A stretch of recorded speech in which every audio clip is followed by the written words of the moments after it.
So at this time, I'd like to turn the podium over to Nicole DeLine, who will moderate this session.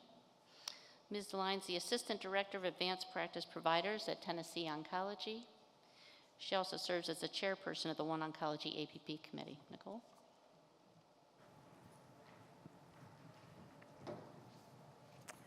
Thank you, Dr. Vanderwood. I am Nicole DeLine, and it's so good to meet you guys or see you guys here today. Some of you I know virtually, and some of you will continue to join us, obviously virtually. Thank you so much for taking an interest in valuing this session today. So I would like to start out and introduce our first session, which is going to be with Dr. Clayton Jackson, the Director of Palliative Care, and with West Cancer Center, as well as Katie Parker, who is a palliative care nurse practitioner with Dr. Jackson at the West Cancer Center. They're going to be presenting on palliative care topic of addressing aberrant behavior.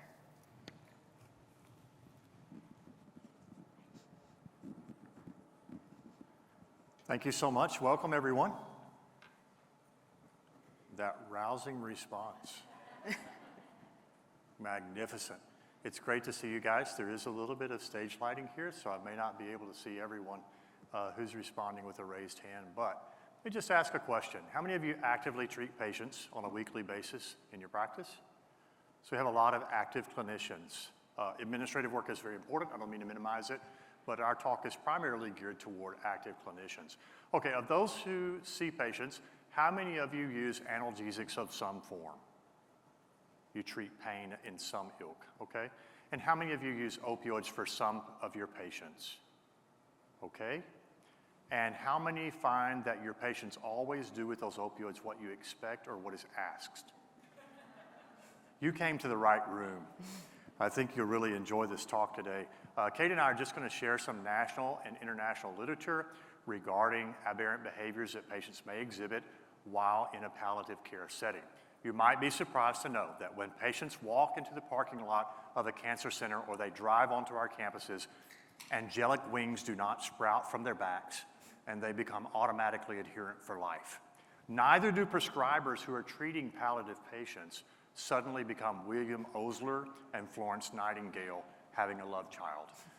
We do things too sometimes that we shouldn't do, like writing prescriptions without knowing what the prescription monitoring database says, or knowing whether another team in our building has prescribed for that patient 7 days ago. Anybody ever seen some of those behaviors? You might have done some of those behaviors. It's not a group therapy session, but you'll see that there are challenges that occur in a palliative center, and we're going to talk about some of those challenges today that we've observed and talk about how we might mitigate some of those risks and improve quality, because we want open compassion, but we want caution for our patients as well. So first we just need to talk about what exactly is the prevalence of pain in our oncology setting. So a 2016 meta-analysis that included advanced stage cancers, palliative patients, and a large range of malignancies estimated that there's about 55% of patients that experienced pain. A 2021 meta-analysis that had a more limited scope, so it only had patients in active treatment and for 90 days past that, and only included lung and breast cancer patients that had curative intent, and excluded any stage 4 or palliative patients. Estimated about 40% of patients had pain. And overall, we could estimate that about 75 to 80% of advanced cancer patients have pain. So it makes sense that most of you would have raised your hand that at some point you're interacting with these patients, because it's a vast majority of our oncology population. So some other key facts to know: survivors in treatment, so they've passed their initial treatment, have similar levels of pain as those that have long past their treatment. Chronic pain is very high in our oncology patient survivors. You know, y'all are getting very good at long-term survivors of cancer, and that means that they come along with some long-term side effects, and so there's a long lasting chronic pain. Because of our opioid crisis, sometimes these survivors really struggle to be able to have access to opioids in the community. And there's a correlation between uncontrolled pain and employment, financial issues, socioeconomic status. Those things really correlate together. In your guys' state, are you required, how many are required to write an e-prescription for opioids? So a significant plurality of you guys are like us in Tennessee. We have to use an e-prescription. That's great for fraud. Twice in our practice, we've had prescription busts of fraudulent hardcore prescriptions, analog prescriptions. Incidentally busted both times because my handwriting was so bad the pharmacist knew it couldn't be me. But e-prescription is great, but they only go to one pharmacy. I just spent 5 hours, Katie and I were discussing before we came up here, I spent 5 hours this last Saturday on call looking for an abuse deterrent product in town, calling pharmacies on hold 10, 20 minutes at a time, because e-prescriptions can't be transferred within pharmacies right now. Now, that may change federally. The DEA has heard from patients and advocacy groups, but this is just one example of difficulty in procuring opioid treatment. And so as we're thinking about our cancer patients and then those chronic pain patients, in the past we've really thought of them as two totally separate groups, that somehow if you had cancer, then you were exempt from all of those chronic pain issues. But in fact, they're a little bit more similar than we previously thought. So what might we use as a definition for oncology cancer-related pain? And so chronic pain. And so one definition we might come up with is that it is opioid use that begins at treatment and extends for 90 days or greater beyond the treatment completion. Chronic pain is very common, as we said. About 35% of survivors report chronic pain, and 16% of those are high impact. So that's impacting their daily life. They're not able to do what they need to do. They have activity restrictions, so it's very significantly impactful. The other thing that you should note is that there is a higher incidence of chronic cancer-related pain in those patients that have lower socioeconomic status. It's higher in certain cancers, bone, kidney, throat, uterine. And there's no real correlation with time of diagnosis. So it's not like you had to get pain, and that was the way you found out you had cancer, and then it continues. It could start at any point during your treatment. So this is just a little bit of a diagram showing exactly what we just talked about, that there's that persistent opioid use for greater than 90 days. You know, Katie, I was thinking of the ASCO definition. 90 days is what we say in general medicine for chronic pain, and ASCO's picked up on that, but this idea of extending beyond treatment is still a little blurry. Anybody treat breast cancer folks?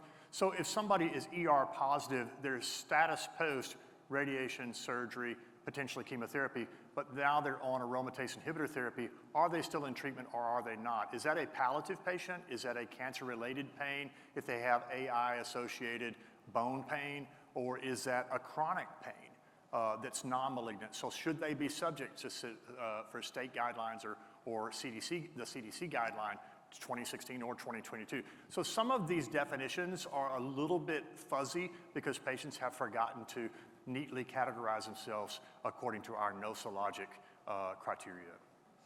And so what are some challenges that this brings? So one thing is that the opioid doses for our cancer patients tend to be much higher for those patients that don't have cancer, that maybe just have chronic back pain or whatever other sort of chronic pain. And therefore there is an increased risk of overdose. I think this is something we've talked about a lot. As they don't grow wings, they also don't get exempt from overdosing. And in fact, all overdose rates went up during the pandemic, but that didn't exclude our cancer patients, so right. Just something to remember. There's also poor opioid adherence, which we're going to talk a little bit more about later, but 51 to 70% is a pretty high number if we're just looking at that. The urine drug testing, about half of patients had unexpected results. We'll talk a little bit more about that. That's an ambulatory palliative care clinic. This is not wild type. These are palliative patients, and over half of them had an abnormal UDT. There is the concern about co-prescriptions with benzos and opioids and the risk of that and overdose. And then also less than 40% of palliative care patients actually have a plan for how to taper patients off of opioids. So there's a lot of different issues, and we'll talk more about We can argue about dosing, we can argue about lots of things. I think this cannot be argued. If you write an opioid, you need a plan to de-escalate from the opioid if there are adverse outcomes. It's just part of good medicine practice. And so, unfortunately, in our specialty, it looks like not everyone has thought about that. Not everybody can be as good as we are. Hey. And so, like we said earlier, it's not just the patients, right? So if you're co-prescribing opioids, sedative hypnotics, benzodiazepines without informed consent and the risk that could increase their risk of overdose, that's kind of on you. Yeah, the FDA made it very easy on the family because in 2016 they give a boxed warning for both opioids and benzos. Any of those drugs, if they pull the PI, will show that these are not to be co-prescribed. Now, we can do that in palliative care, we can do that in oncology, but if you do it without informed consent, then the burden of proof falls to you as an accused person, an accused clinician, that it didn't come from your actions, rather than the burden of proof falling on the plaintiff if it comes to a civil suit. So that's just something to consider. Informed consent is very important when we're prescribing opioids, benzos, and certainly when we're co-prescribing, because you're directly going against the 2016 recommendation and a boxed warning from the FDA. Can be done, we do it, I do it every day, but we do it with informed consent. Prescribing opioids without looking at the prescription monitoring program in your state. I know in Tennessee, in some ways we're exempt from that as palliative care, but as part of our practice, that's what we check on every single patient. I always say it's like the truth test when you pull that out and see what comes up. Multiple teams prescribing, and that can be within your own institution, right? So if the oncology team is prescribing and the palliative care team and the radiation team and then this hospital team, that is a recipe for disaster. And then we run into this sometimes for teams ordering urine drug testing, but not actually properly interpreting the results. So oxycodone doesn't always show up on urine drug screens. If it's missing, is it really missing because they didn't take it, or is it just missing because it wasn't showing up on your drug screen? So understanding exactly what should be showing up when you're doing those things. Another common one on UDTs is methamphetamines for someone's taking Vicks inhalers. Those can rest, and so you need to know the difference between the L and the D and enantiomer. If you have questions about any of your urine drug screens, please, the pharmacologists, they must be the most lonely people in the world. They love to get your calls and ask about urine drug screens because they all have these scientists that are on call, and they just love to hear from you. So use that 1-800 number. I promise you they'll be very glad that you called, because I've found that these folks are really, really happy to help you interpret the UDTs, and it is rocket science. It really is to interpret some of them and some of the metabolites and all that. So back to our patients and some of the things that they might do that we might not love. And so this was a study in Philadelphia. They had active cancer, and they talked to them about how were they using their opioids. And so these are some of the things that they said, how they were self-managing. So they intentionally stopped or resumed it without their practitioner's discussion. They used long-acting medicines, PRN, which we see on a fairly regular basis. Increasing the time between their doses and then stacking them up on the backside, cutting their pills in half.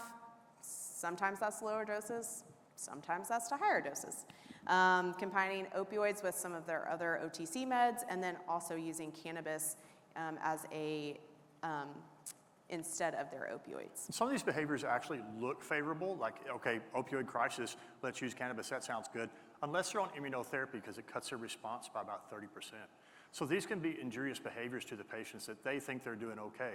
I had a patient that I started on a long-acting morphine product, and her mother was managing her medications because she had misuse of medications in the past, and so she cut the MS Contin in half so she'd get a smaller dose.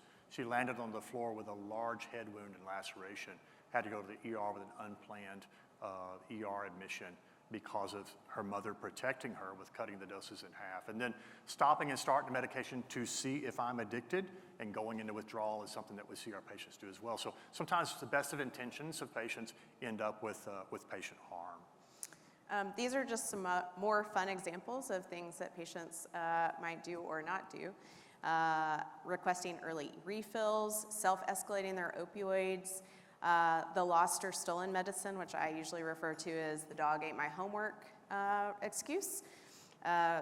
being resistant to changing medications or requesting specific drugs. I can only take oxycodone when I'm for sure allergic or something terrible happens if I try anything else. Using their opioids for some other non-pain related issue. I had a patient one time tell me, well, that was just really upsetting, so I took my oxycodone to help me feel better. Not exactly the right way. Their pill counts not matching what they should, using or abusing illicit substances, sharing their medicine with their friends or family. I often hear, well, my friend has cancer and we're on the same medicine, so like I ran out a day early, so he just gave me his. Probably not ideal.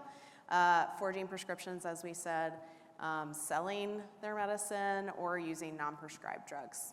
Kind of arrange these on left and right in things that might be clinically understandable and things that might not. I mean, request for specific drug. I took Dilaudid in the hospital and it works for me. I'm sedated with others.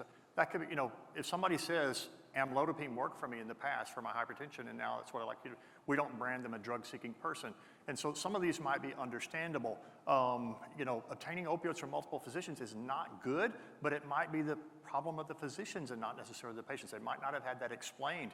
And so sometimes when our patients go to surgery or they get admitted to the hospital, there's just standardized orders and people click a button on the EHR and it just spits out 20 Percocet. And so, you know, patients who have a very paternalistic approach to medicine, well, the doctor gave it to me and therefore I need it. Sometimes we get trapped with that. And we serve a fairly low SES patient population in the Memphis metro area. And sometimes they do have a paternalistic approach. And so it may not be the patient's fault if we're looking to blame someone. It can be a system fault, but still can lead to patient injury.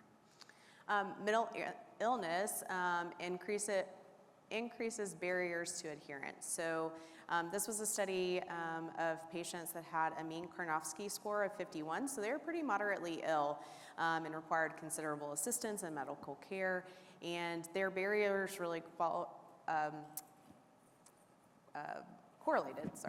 correlated with their depression scores and how that impacted their ability to manage their medicine. So there's multiple factors that can, not just whether or not they view medicine in a paternalistic manner, there can be lots of other issues that affect their functioning. This is a common theme across opioid use and substance use disorder, is that mental health diagnoses absolutely escalate in a geometric fashion or an exponential fashion, risk factors from overdose, et cetera.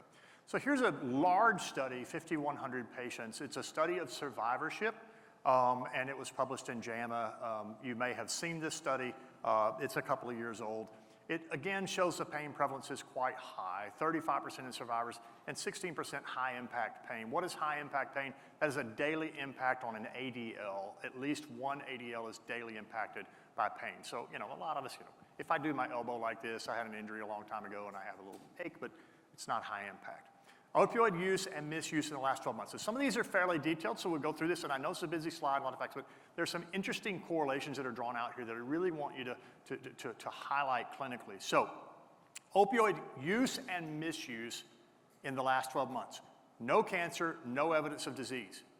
31% of these survivors used opioids, but 4.3% misused them, okay? So there is a theory out there that if you ever smell a Percocet, you will sell all your children to get the next one. If you drove by a pharmacy and they had some Dilaudid in it, you will now drive your car through the window to get the Dilaudid, because opioids are so addictive that you will sell your soul to get the next pill. This study puts the lie to that myth. Here we have a factor of about 14% of the patients who are actually on opioids in the last year have misused those opioids. So opioid misuse and use contain the same word, but they're not the same thing. Make sense? Okay, opioid exposure is not opioid addiction. All right. Interestingly enough, that 14% figure comes up again and again and again because it is the incidence of addictive personality in North America. So I'll let you draw your own conclusions, but it's not the substance. Right? Okay, next, recent cancer. So less than 12 months, 54% used opioids, but again, 3.5% abused. So use and abuse, again, not an exact one-to-one correlation, right? Okay, remote cancer, greater than 12 months, 39% used, 3% abused.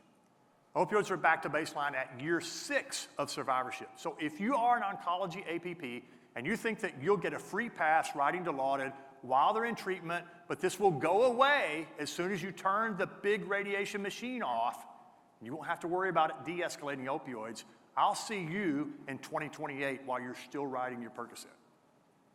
These patients have challenges and their opioid use continues.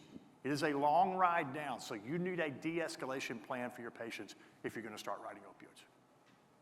Cancer survivors are more likely to use opioids, but not more likely to misuse. I just said that a moment ago, than the non-cancer population.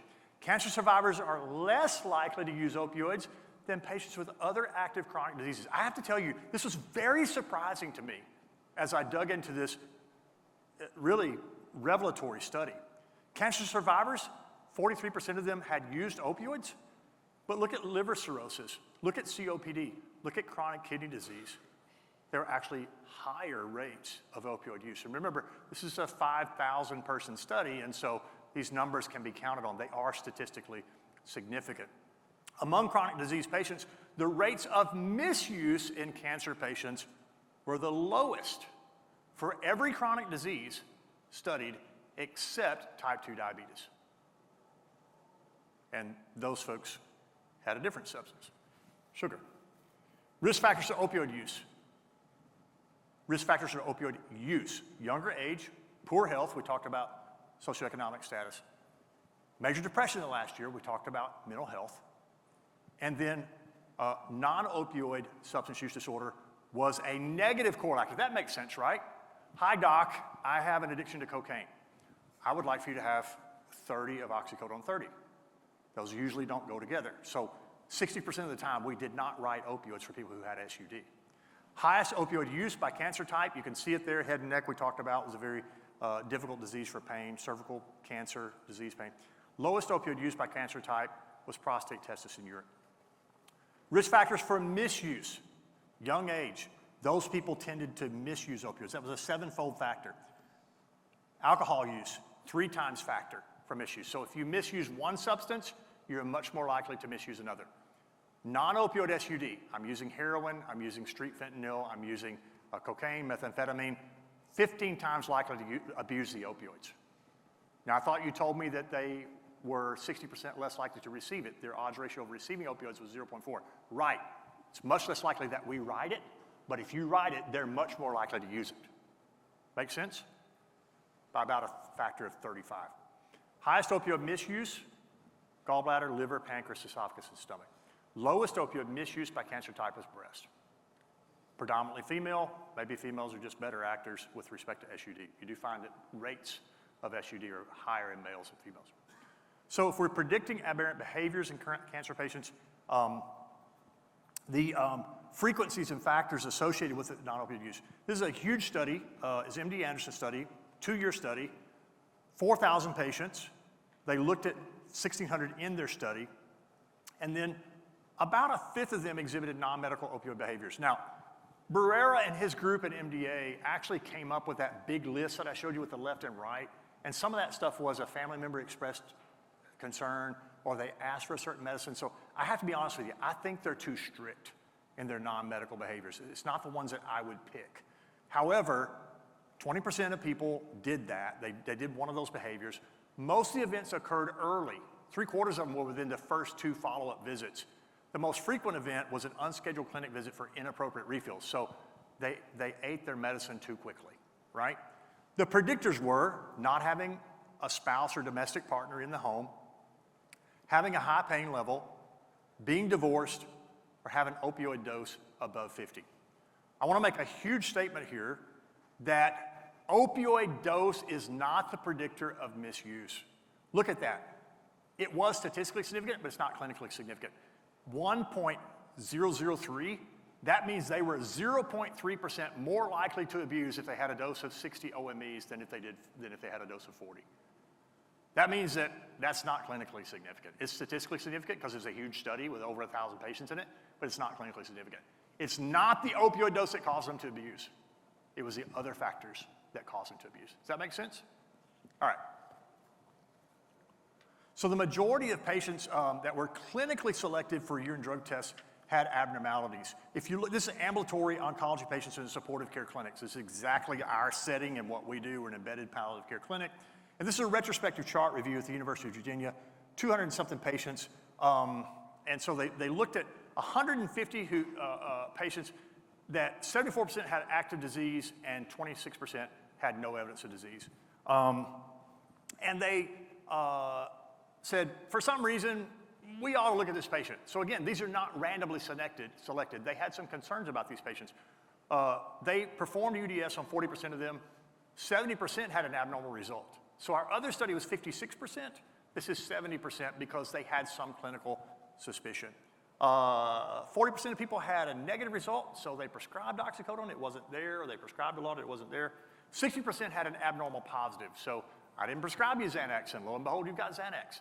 I didn't prescribe you fentanyl, and there's fentanyl because you might have been taking your brother's drug or putting on your brother's patch. If you took out THC, the abnormal positive rate dropped to 6%. Because everybody in America has got to try weed today. It is the drug that will fix everything. And if you put it in gummies form, it even tastes great. And so we just found it is very common among our patients to be using THC and cannabinoid products. So a significant minority of all cancer patients have an abnormal UDT as well. These are different studies with different methodologies. I just showed you clinically selected patients. This is a random UDT. And if you look at 550 patients that had a random UDT, in the random group, only 24% had abnormal findings. I told you this 15 to 20% figure shows up again and again and again and again in substance use disorder literature across clinical settings. If you drop out THC, which again, your grandmother's on THC, if you drop that out, only 15% of people had an abnormal UDT if they were randomly selected. So again, that 1 out of 6 figure will show up again and again on the literature. And in the targeted group, if you took out THC, 37%. So in the other study, it's 46, and this one, it's 37. So again, if it's targeted for UDTs, you have more abnormal behaviors. Can we determine who's going to have an abnormal UDT? Yes. 2-year study, retrospective chart review, 2 primary outcomes. They excluded THC, sorry for the transposed letters, and they excluded amphetamines. I don't know why they excluded amphetamines. I don't know if they had a lab that couldn't do the L and D isomer and they were tired of fooling around with Vicks Vapor Rub or the nasal spray or what. But they looked at present but not prescribed. 34% of these patients had abnormal findings. And if you look at who had an abnormal finding, there were certain things that were predictive. The number one predictor was age. Again, it is the patient that you're looking at that matters. You really have to be aware that younger patients are at much higher risk of substance use disorder or non-adherence. Black race versus white race. Smoking versus former smoking. Benzodiazepine use. Benzodiazepine use, remember we said mental health mitigates against adherence? Those patients had a higher rate of non-adherence. And again, the dose, yes, it's statistically significant. This is a 2,500 patient study, but that is not clinically significant. 4% increase in aberrant behaviors because of their dose. I'm just going to tell you, dose matters for risk of having something bad happen, but dose doesn't matter for risk of them doing something bad. Does that make sense? Bad outcomes because you're just dealing with a bigger gun. But them misfiring the gun, dose doesn't matter. All right? So in light of all of this, how have we as providers in the palliative care oncology space adjusted our practice? So the first is just to recognize that they don't come in with the angel wings, that there is a prevalence of aberrant behaviors in your practice, and you have to account for that. Recognizing that there are potential harms of opioids, that again, there's not no risk associated because they're cancer patients, right? The same risks exist. That there is a little bit more of the blurring of the lines between what chronic pain and and oncology-related pain, right? Those aren't two totally separate things like we used to think. They aren't two separate buckets, and in fact, they probably have some more crossover and than we have really recognized in the past. And unfortunately, I think this is a little bit of a negative, and you can kind of expound on this, but in light of the opioid crisis, we reduced our opioids that we were prescribing to our cancer patients. Yeah, I'm going to talk out of two sides of my mouth, and I'm just going to be inconsistent, and I'm going to claim that I'm inconsistent. We're telling you that you should think of your palliative patients and your cancer patients more like chronic pain than we have in the past, because they're closer to that population than we have thought. And there's not a hard and fast line between non-malignant pain and malignant pain in terms of risk. However, I do find it concerning that the regulatory and administrative environment of the mid-teens around the time of CDC guideline 1.0, not the 2.0, caused oncology practices to decrease opioids on about the same level of magnitude that non-oncology practices did. Because I think the growth in opioid prescriptions occurred in the non-malignant space, and I think that we needed to right-size that in sort of low double-digit, like 10 to 15% per year, and we have done that. But oncology practices have tracked it in the same magnitude, and I find that disturbing because I think that there are patients who are being undertreated in our practices. That's my personal opinion. I don't have proof of that, but these data are concerning to me on that note. And then just that we are being better about universally screening our patients, whether that's risk tools to stratify, should we continue further testing, doing urine drug screens, et cetera.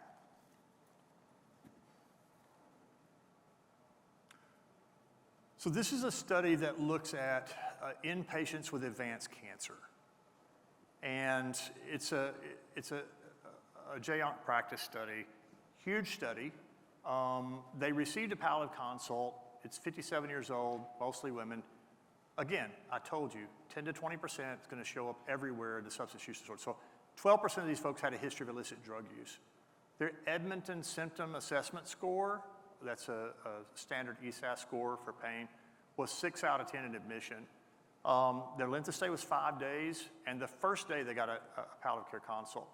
Look at the green circled bar. What it shows is that at 2008, their daily OME at the time of the palliative care consult, remember that's day 1, day 2 of hospitalization, was 150. By 2014, it was 83, so it was a 45% drop. So these are inpatients with advanced cancer. These are not outpatients with mild rheumatoid arthritis. And we've seen a 45% drop in opioid dose for these hospitalized advanced cancer patients.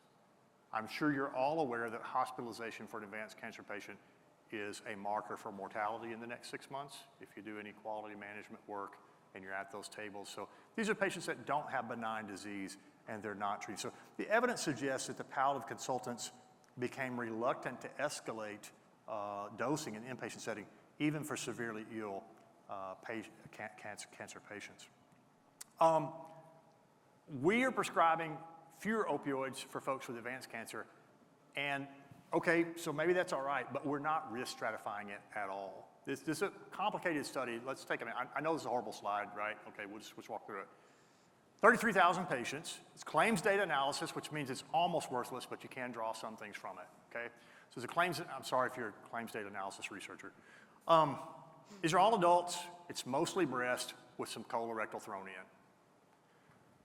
If you look at more than one opioid filled per 90 days, there's a drop-off in the decade of let's stop the opioid crisis. If you look at those that are on their daily OME, there's a drop-off, about 40%. If you look at just numbers of patients that are on so-called high dose, according to CDC guideline 2016, that number dropped dramatically. If you look at those who are on opioids and benzos, though, that number did not drop off. So we're writing fewer opioids, but remember what super escalates risk? Opioid-benzo combos. because that has two agents that are independently lowering your respiratory drive. If you look at opioids per 100 people in the US, there's a 34% drop-off. So this is another study that shows oncology followed the general trend of writing less opioids that our general medicine colleagues did, but I don't think we've done a good job in discriminating about safety for patients, because we dropped the opioids because we got the message. We're gonna drain the swamp. Well, when you drain the swamp, you don't just get rid of alligators, you also get rid of egrets. And we lowered opioids, but we didn't stop co-prescribing benzos. And I have concerns about that because that's not a smart weapon approach to lowering risk in these patients. Here's opioid use disorder patient who has cancer who's in the hospital. So you got 3 strikes. You got a history of opioid use disorder, that's bad. You got cancer, that's bad. You had to be admitted, that's bad. There are some compassion inequities. This is a West Virginia study. It was 80 hospitalizations through 25 patients that had OUD and 31 patients without. So again, some patients have multiple hospitalizations. These are young patients. Here's the challenge for this study. Their median survival was 2 months. These are nearly dead people, okay? And here's what happened to them. About 58% of those with OUD got a palliative care consult because palliative care is the specialty for complicated people. So if they're complicated, we get called, as opposed to 20% without OUD. And then if you looked at it, the palliative docs raised the dose in both groups, but on admission, patients with OUD were 90% less likely to receive a dose escalation regardless of their remission status. So you abused heroin in 2006, you have advanced cancer, you come to my hospital, I'm gonna wait until palliative care gets here, I'm not touching your opioids because you have drug-seeking behavior. Or if I give you 0.5 milligram of Dilaudid IV, you might suddenly grab one of the nurses by the throat with a 9mm pistol and demand more Percocet. I'm being hyperbolic here, but the data show that we discriminated against these patients regardless of remission status. Here's one patient. This is just a story, but stories paint pictures. This lady had opioid use disorder. She was on TPN because she couldn't swallow, but they denied IV opioids because she had drug-seeking behavior. Died 7 days later. Something's wrong with the clinical recognition here. And we've got a current that, you know, in the 80s, you needed to be in a hospice to have opioids. And then in 2000, you had to be breathing to have opioids. And now we're back to prohibition again. But I got trouble in terms of our discrimination clinically, in terms of how we're really processing these things and making good clinical decisions with the patients in front of us. And I think the data and the narrative shows that we may be falling short for some of our patients. This is a concerning study to me, and that story still bothers me so much, and that's why I put it in red letters, because that's where it is on my retina. I just can't unsee this story and unhear the story of this lady who died in pain unnecessarily. So, you know, sometimes people think, all right, well, they're gonna go to hospice. Tank them up, send them on, but that didn't prove to be true. So this study showed that from a hospital discharge to hospice, they tracked the prescriptions for opioids, gabapentinoids, NSAIDs, and acetaminophen. And opioid prescriptions went down on their discharge to hospice. However, the other 3 increased. So to the dying patient, we said, here are some ibuprofen. I feel really icky right now. We're kind of the Debbie Downers, so we don't need to pick it up. Yeah, so kind of need to pick up. Buprenorphine is an appealing option, but we seldom use it. Why is buprenorphine appealing? It's a partial agonist with high affinity for the mu receptor, so it covers that receptor. We use bup in the medical assisted therapy realm because it helps people to stay off opioids if they have substance use disorder. Also happens to be a pretty good pain drug, but only 13% of my specialty have a DAX waiver to prescribe it. That's even now that all you got to do is email the SAMHSA and you get it. If you got a license and you don't have any impediments against you, you're not a felon, you can get it. You don't even have to do the 8 hours of training. And then of those who have a DAX, only 46% have ever prescribed buprenorphine. So we're really not using that as much as we should. So what might a standard operating procedure for safety look like? I hope we've concerned you a little bit. I hope we've piqued your interest in this blurring of the lines between chronic pain and malignant pain. I hope that we've shown you that some of the patients and some of the prescribers may not do optimal care or optimal adherence. I hope we've encouraged you to look at whether patients are truly getting the right care. So how might we give good caution and good compassion? How might we do a better job of that? And we've actually talked about that in our own clinic because these are not theoretic problems to us. We face them every day. So here's a standard operating procedure. It's 5 points implemented over 12 months. I think this is a MSK study. I think this is Memorial Sloan Kettering. So an ORT, opioid risk tool, was used for 100% of the patients to risk stratify them. This is a very good tool that we showed you in another study, can show you who's gonna have an abnormal UDT or not. An ORT will show you who's gonna have a bad UDT. Consent form for treatment agreement on most of the patients, they did a good job on that. They looked at the prescribing database on most patients, did a good job. They did a urine drug screen on almost all the patients. I don't think this is necessary. I think this is potentially overkill. I think if you risk stratify with ORT and good clinical judgment, you don't have to UDT everybody. We do not. You do what you want to in a practice. We don't UDT everyone. And then they gave a naloxone prescription for high-risk individuals. I have to tell you, until 2 or 3 years ago, I was not prescribing naloxone for people in palliative care. I am now for our higher-risk individuals because it does save lives. And so this was a standard operating procedure. What does the ORT look like, Katie? So as you can see, this is what the ORT looks like. It's a really simple, quick tool. And you can notice that it not only captures current behaviors, but it also captures a personal history, especially of those adverse childhood events. And as we said earlier, mental health really corresponds with that aberrant behavior. And so this really gives us a good, quick assessment. It can be done in 3 minutes by your patients. A score of 4 to 7 puts them at moderate risk, and a score of 8 or above is high risk. Anybody with a 4 or above we consider for UDT in our practice. 3 or below, we don't do a UDT unless there's another indicator.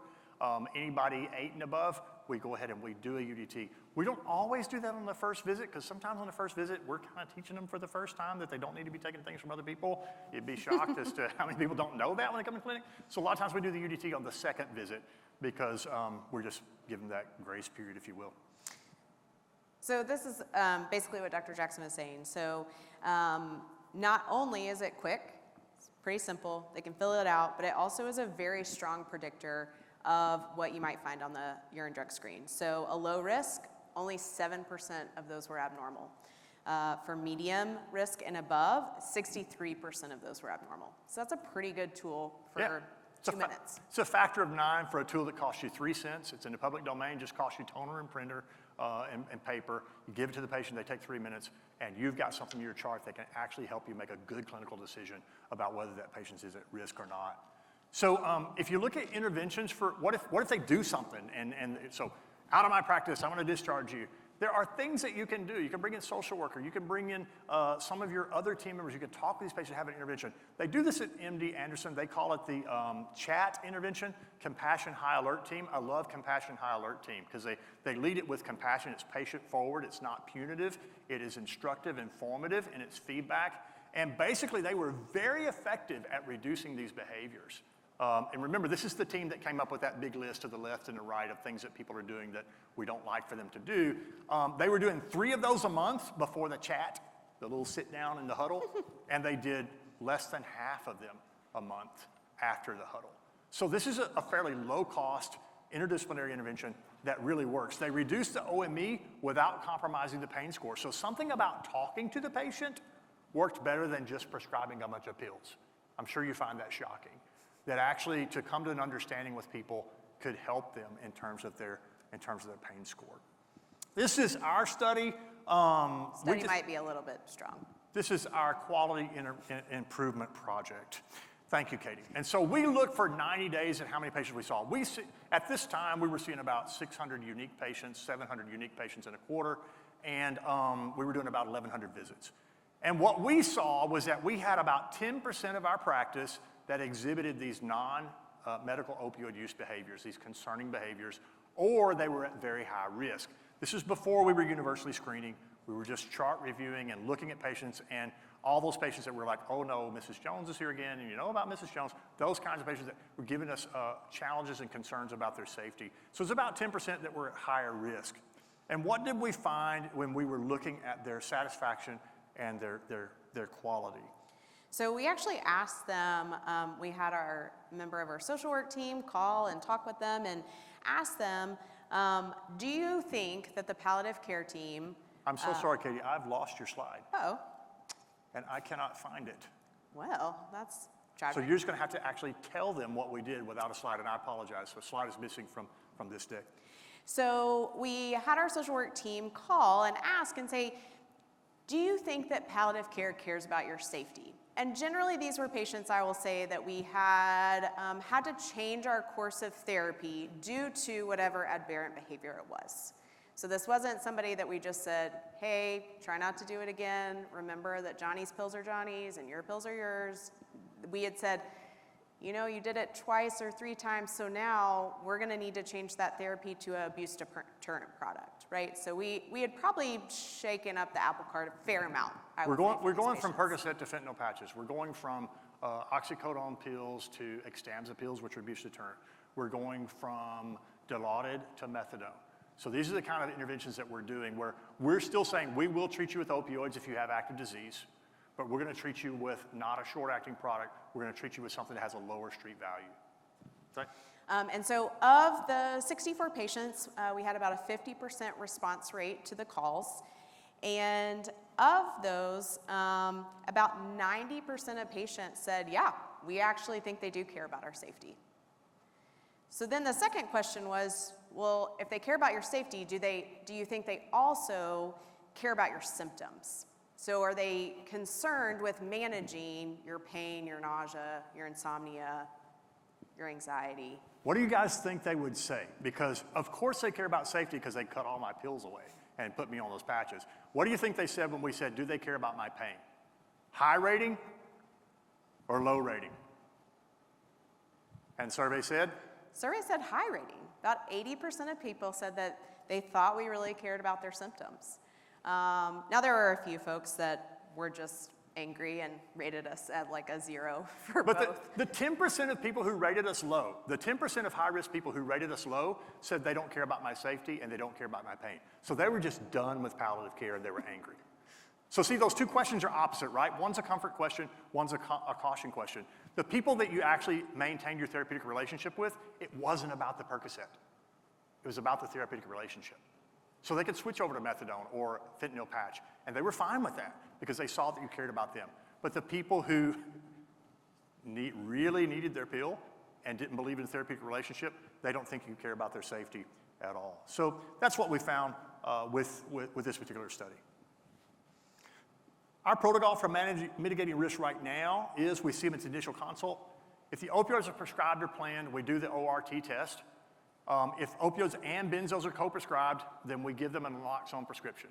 88 years old, they've been the Kiwanis Club board member for 100 years, and they ran for mayor of the town. We still give them a naloxone. I would also add to this that I think maybe since this slide was made, we kind of adapted our practice, and we also do that if they consume alcohol. Yeah, if they're alcohol consumption, because again, that's mental status and respiratory suppression. Visit 2, if the ORT score is above 3, then they're in that moderate to high risk. We do a UDS. We also check again, make sure they got the naloxone prescription. And if they're abnormal findings, we confirm that by what's called send-out or gas chromatograph. And then on visit 3, if they've got abnormal findings, counsel the patient. We bring in our medical social worker who's really good at conversations, who helps us. And also, we feel like it's important for someone to be in the room that doesn't prescribe the medicines to talk about the risk from the medicine.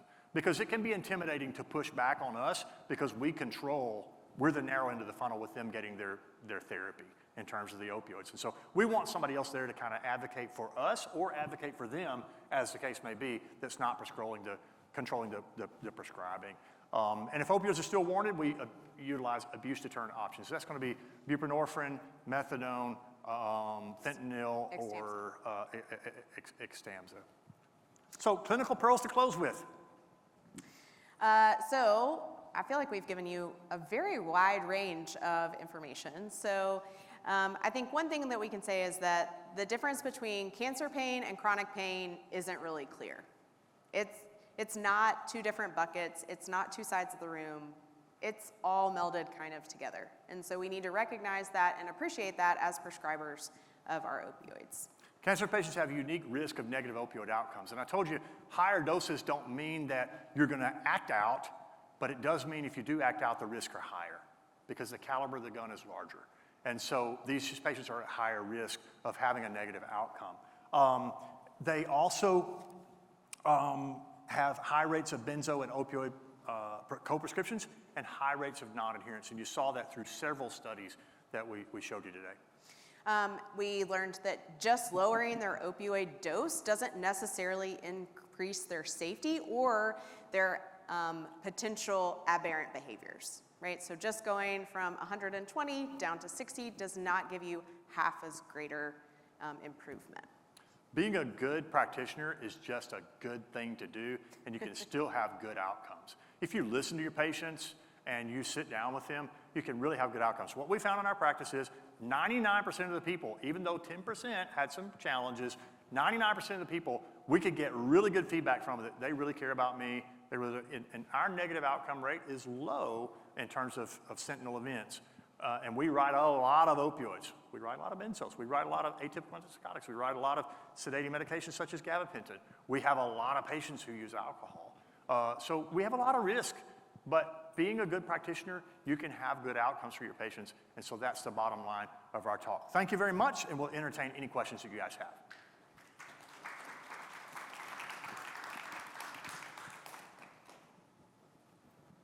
Thank you so much. I have a virtual question right here.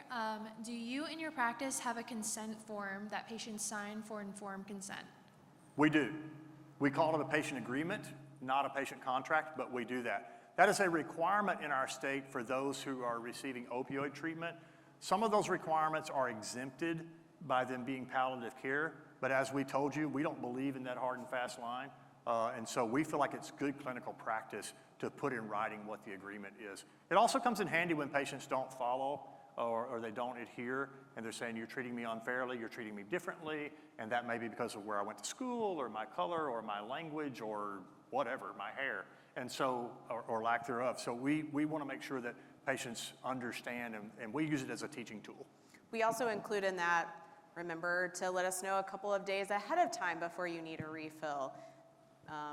Prior authorizations take a few days, so it's not simply a punitive agreement of what will happen if you don't agree. It's also, here are just some other important things that you need to know about how we function.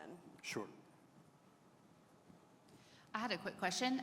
What about, how do you approach the conversation and then subsequently, just treating and handling patients who do have a history of opioid abuse or misuse and have now, maybe they went to a rehabilitation program, but they're clean, sober, however they term it. And I've had patients that have legitimate severe cancer pain, but will decline using opioids because of their past and fear. What is your conversation basics, and then how do you address that? Well, first of all, if the patient doesn't want to use opioids, you shouldn't force it on them. That makes it kind of easy. Look for non-opioid options to talk them through. But let's allay any fears that they have. Some of them really fear addiction, and you can say, well, we can use these abuse-deterrent products. We can have someone else control the medication. Some of them just think that that's a big rabbit hole, and if they go down it, they can never get back. And they fought hard to get their life back and get their family back, get their job back, and that can be very, very frightening for a patient who's in remission from OUD. For those who are in remission and they want to use opioids because they have the pain, typically our approach is to use abuse-deterrent products unless that remission is of long standing, and then we'll typically keep that patient on a shorter follow-up period, and we'll typically tag in. If folks have been through the remissive process, they've been through MAT or they've been through counseling, they know the language of NA and AA and everything else, and they'll usually, our patients who have OUD, if they have known diagnosed OUD, those are some of the most honest patients that we have. And we can really rely on what they tell us. It's the ones who you don't know have the challenges, and you discover them as you're treating them that can be maybe a little more of a clinical challenge. We also do have some patients that continue to receive their methadone treatment. And so we kind of work as a team with their treatment. It's actually kind of nice because they're pretty much guaranteed to have urine drug screens on a really regular basis. And so they're holding them accountable for what they're prescribing. And so it makes it a little bit easier on us because it's kind of two parents watching over them. Other audience questions? Did we bore you to death? Okay. That's perfect because we're 21 seconds over and we want to be kind to the next speaker. We'll be around for a moment outside if anybody wants to just go outside. So thank you guys so much for your kind attention.